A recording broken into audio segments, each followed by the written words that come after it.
at the assessment report, the risk assessment report, I was surprised to note that mobile money had become a platform for money laundering. How is that? The banks have tightened their regulations. So the Fintech and Innovations Department of the BOG and the Financial Stability Department are very, very strict on financial transactions.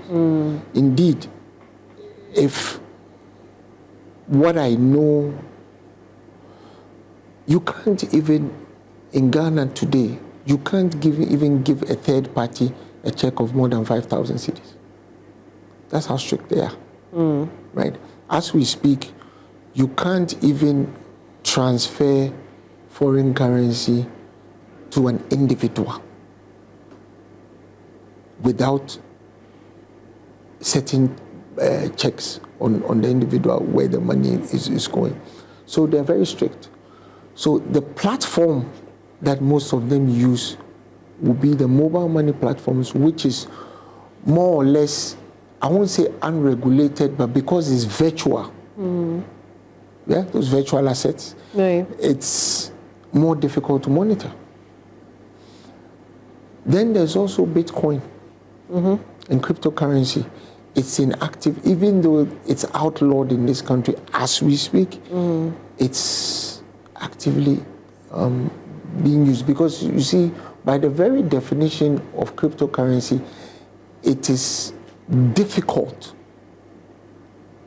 to regulate, even though it's outlawed in this country, because they terminate the transactions in the banks.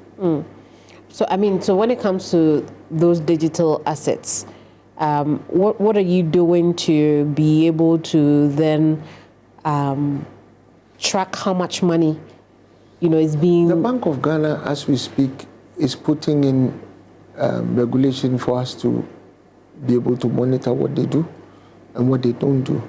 I think that there's been a realization that instead of the outlaw status of it, we must regulate it and tax it, because it puts us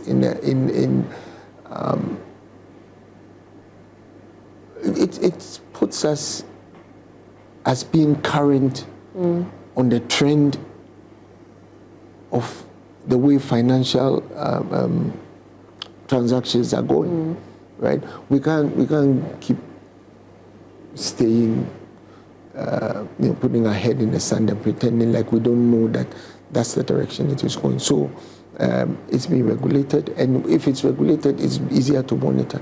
But the mobile money platforms, which are allowed, right, are being used to do some of these things. Yeah, but don't the telcos have an obligation to also make reports to you? Yeah, they do. They do? Yeah. They send you some of these we are able transaction to reports? We are able to freeze mobile money accounts. I see. So they are enjoined to be compliant, but them being fully compliant, that's another discussion for another day. Are they being fully compliant? Not as much as I would like.